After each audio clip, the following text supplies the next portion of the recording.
Super Jam, everyone! The main thing at Bonnaroo, when you get on that stage and you see so many people, you know, you just look out and they look happy. That's my high. That's my high. You know, just they. Everybody on the way here was saying, this is what, you know, this is one of the great ones. And it is. That's the impression I got. You know, the crowd were obviously, you know, real music fans. When you see pictures of Bonnaroo, that is what Bonnaroo is. Bright-eyed, open, kind of generous, tanned, free people. There's more freedom. Like, kids can get freer and turn up in the middle of a field in a way they can't, you know, in the local club. Just, you know, them beneath the canopy of God, so they're just going.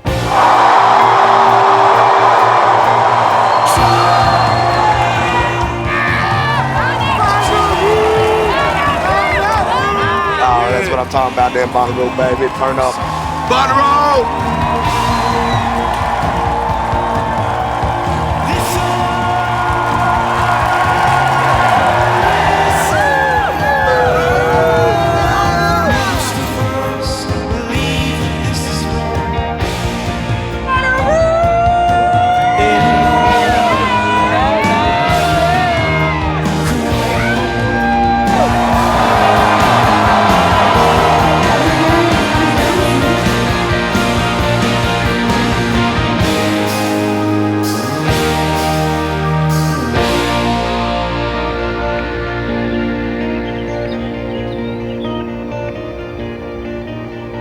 It's the 15th anniversary of Bonnaroo. We're extremely excited. It's almost unbelievable.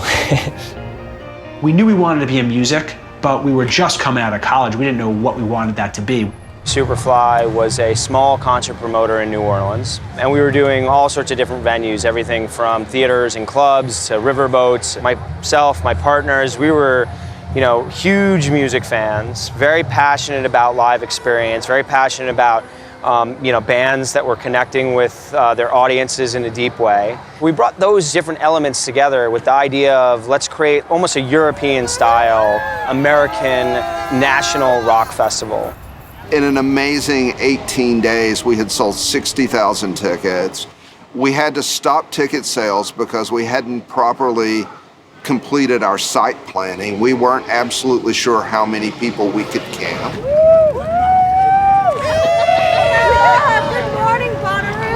At the time, it was sort of the bands that were in the post-Grateful Dead, post-Fish world, that were starting to kind of coalesce around this kind of like improvisational rock scene.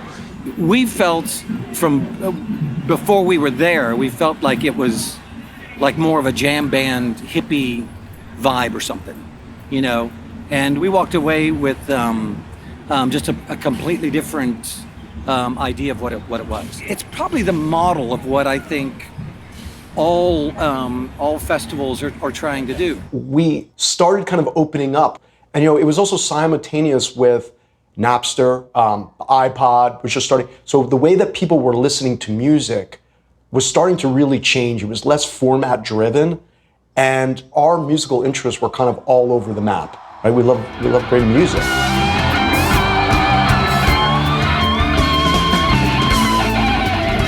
Bonnaroo started branching out into more rock music and diversifying. And it's definitely become more diverse and cooler in that way. You see Dionne Ward and Skrillex and, you know, all these people in one place, Beck and Rollins, you know, watching your set. How's it going, Bonnaroo? We are Ween from New Hope, Pennsylvania.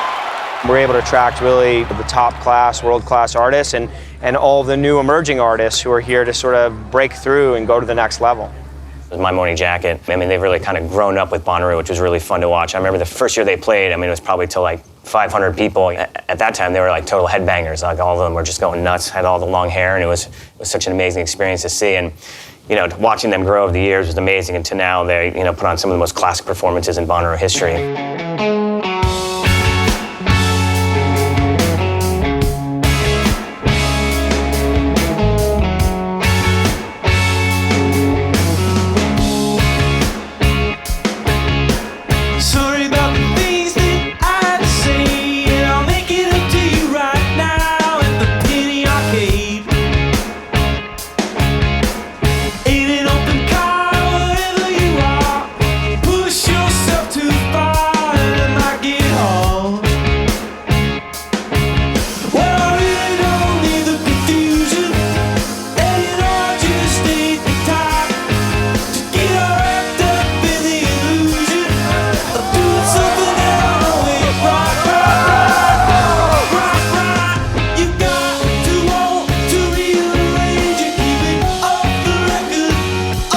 saw, oh my God, we saw Jamie XX. The sun was just right. It was like coming through the tent, and I was like looking back at the audience, and they had like this golden shine and kind of some extreme shadows going on, and then people were spraying mist.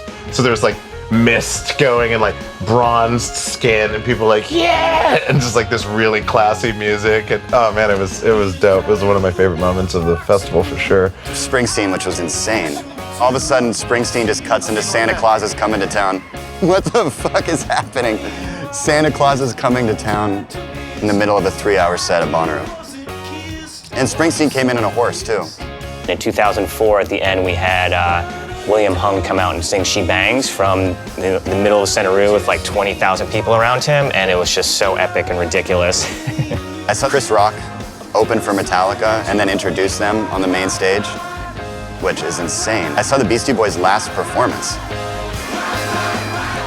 This one time I was walking around with a lot of comedians. One of them was Brian Posehn, and we were watching Pearl Jam. It was a Pearl Jam year. As we were sitting there watching, kind of out with the actual crowd, not over in the artist area, I see like 15 glow sticks just on the ground, like a treasure.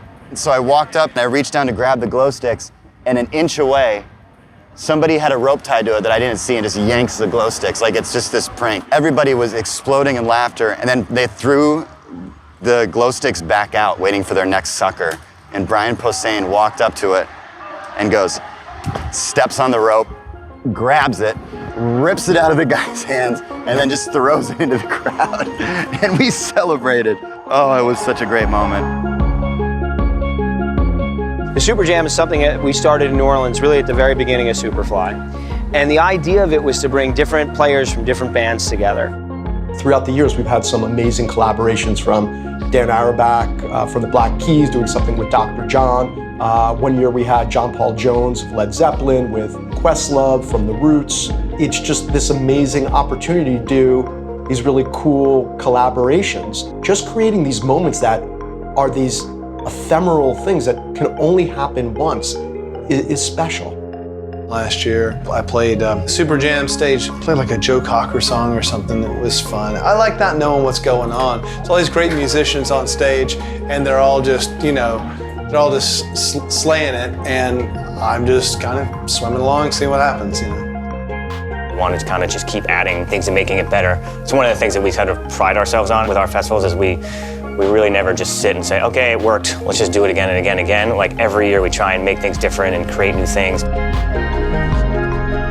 We just wanted to build an event that we wanted to go to. And while I love music, I don't want to watch 17 hours in a row of it, right? I want to go take in a movie. I want to go see a great comedy set. I might want to do yoga in the morning or take meditation classes. Welcome to Bonnaroo Comedy Big Top. I'm out here to let you guys know about a couple rules. Yeah, the Comedy Tent from the very first year was just a huge hit. Something that's become a hallmark of the festival. During the comedy set, John Hamm came on stage and started throwing gummy bears into Zach Galifianakis' mouth, which was apparently a fantasy that he had. so when I saw them side stage, I thought, hey, I want a bit of that. I got my jar of gummy bears, and I managed to get John on stage, and Richard had the drum roll.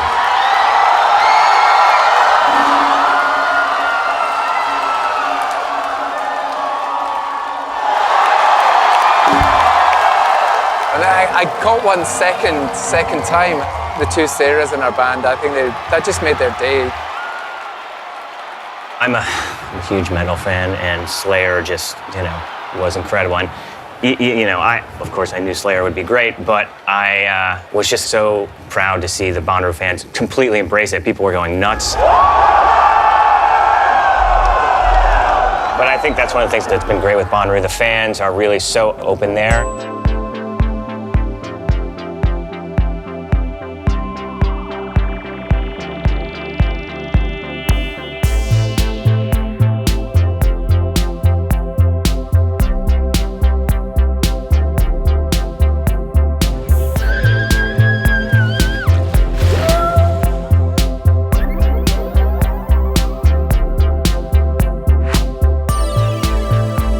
Bonnaroo feels like all the fucking lads just having a great time.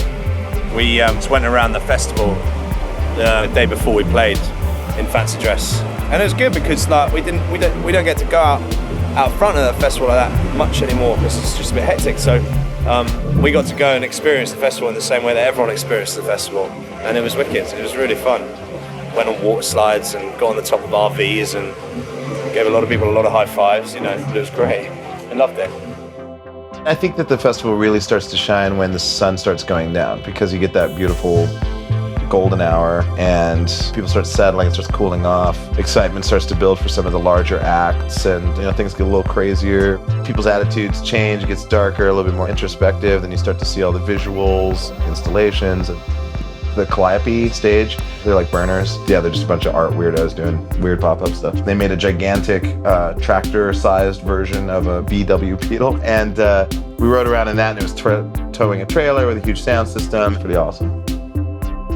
People who are coming here, coming from all over the country, and there's a whole sort of journey around that, around preparing for it, around, you know, organizing with your friends, around coming here, setting up, and then living in the elements. You definitely want to be here if you're here, and it turns into an endurance thing, but it's really fueled by people's curiosity and passion and the fact that they're like, I'm here, so I'm just gonna be here. That's a nice thing to surrender to. Not throwing any other festival under the bus, but like there's no like, hey, I got, you know, 4 tickets to blah, blah, blah City Festival, who wants to roll in and check out whatever. It's a camping festival, and Bonnaroo just has that spirit when you're there of like everyone's sort of, you know, together, and everyone's high-fiving.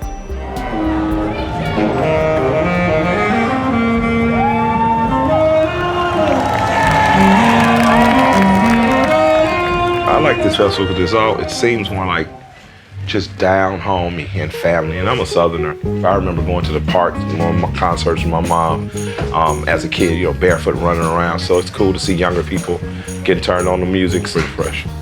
Because we're down here in Tennessee, people like to talk, you know, people really like to get into a conversation, and if you can come down to that level, everybody's got a lot of time for you. That's a real bonus. You can only get that in the South, brother.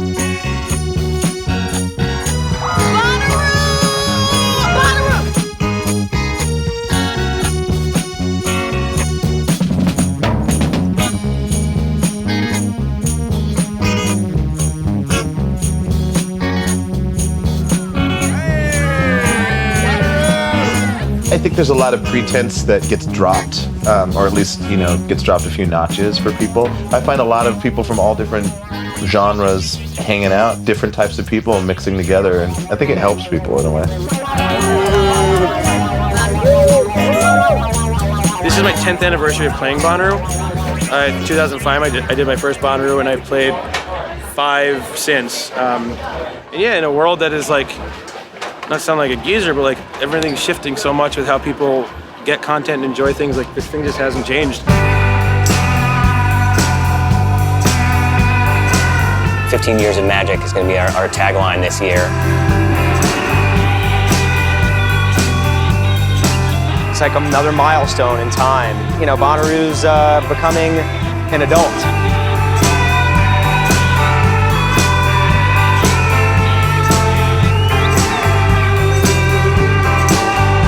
We're, you know, really excited to make it the biggest and best celebration that we've done yet.